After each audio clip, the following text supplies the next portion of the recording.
guys, so there you go. I'm going to bring you in the airport. Wow, it's first time na nag-isa ako ngayon, lalo na early morning guys. Ang ganda na guys, diba? There you go, para naman makita natin lahat ng airport. It's around 5:30 in the morning guys, parang hindi pa ako natulog. So anyway, I'm going to show you the view outside. So ang view dito sa inside muna guys. Kaganda, right? So oh, let's see how it looks. So hopefully you come over in Hong Kong to travel guys.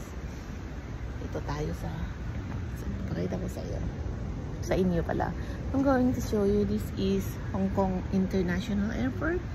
So there you go, this side wing of the airport. Galing ako dun. We took the bus from the main, kasi I think it's too wide and it's very new here. Bago to, it's my first time to come here again in this area kasi it's renovating pa. So, I'm, in fairness, ang ganda. Super ganda na ako guys. So hopefully you can see everywhere my escalator, everywhere is convenient. There's a toilet all the time, and of course canteen, everything in here. So mga kababayan, pila na yung aeroplano ko. So anyway, I'm going to view you some part of the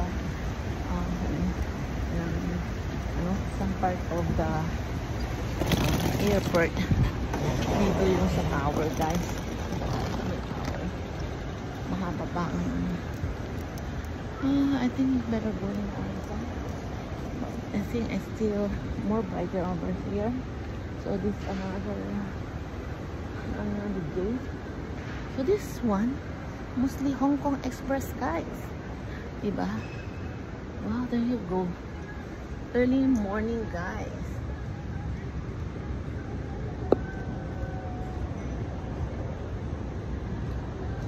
That's the airport, I mean the airplane, yes, that's the tower.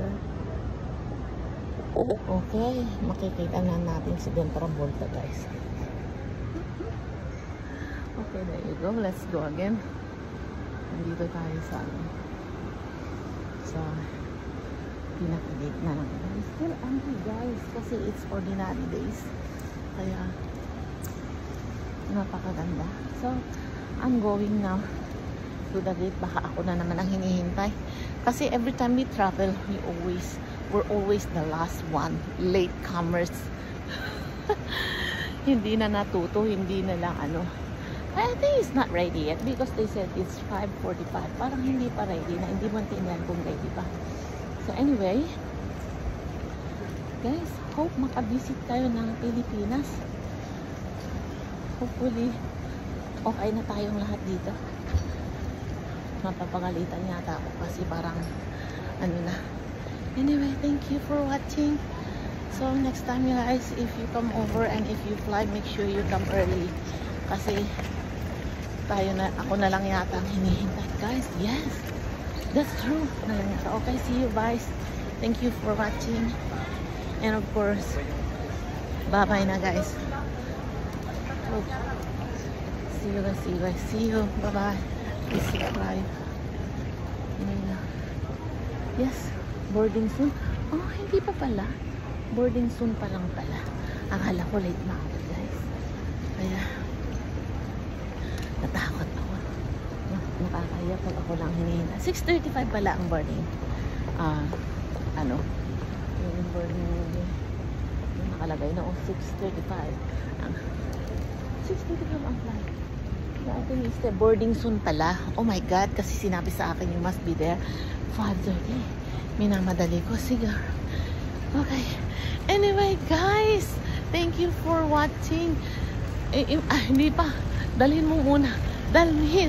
I'm gonna bring you that side first para makita yung design niya dito.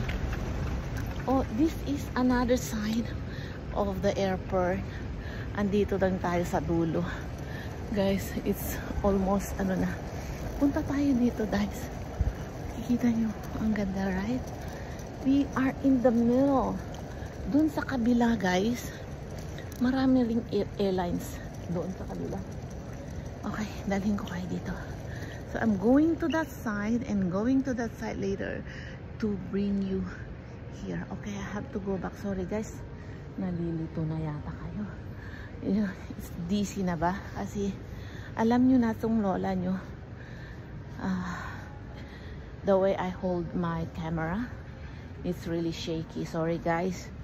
Ganun talaga ang, ayun oh, mga eroplano dyan guys. Medyo madilim-bilim pa kasi diba? It's still dark. And go to the side. Wala nga pa tao-tao dito guys. Can't you imagine? I-shortcut ko na lang ko kayo. I better move to the other side. Dito na oh. Para makita lahat. It's really very wide guys. Diba? May parating pa lang na aeroplano. Oh. Touchdown! Look at that. Diba? There's the airplane right there. Bumababa na siya. Yan ba?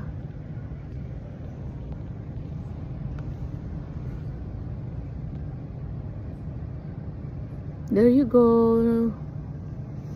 That's done guys. Oo, bumaba na siya. Yes. See? Sunrise guys. Ang ganda ng view. Diba?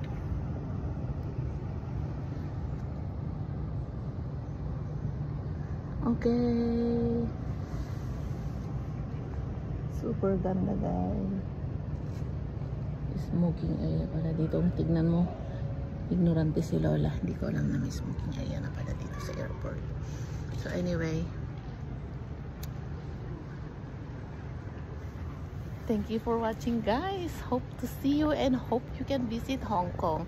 Ang ganda na dito. Very convenient. Pero alam nyo, nalito ako kasi every time I travel, I am with my honey. Ang problema ngayon, ay nag-isa ako guys. She always remind me, please don't sleep. He always remind me, just go this side. You know, kaya parang ako tuloy baby if we travel. Kasi every time he do everything for me. You know, hindi ko na maintindihan. So I'm very proud and I'm very lucky to say that basta very ang tawa ko. Talagang he took care of me from the beginning. I met him. Okay, so nice. Okay, thank you so much guys. So please subscribe my channel and of course hanap ako ng kuryente. Magsaksakan guys. So okay guys, thank you for watching. I love you.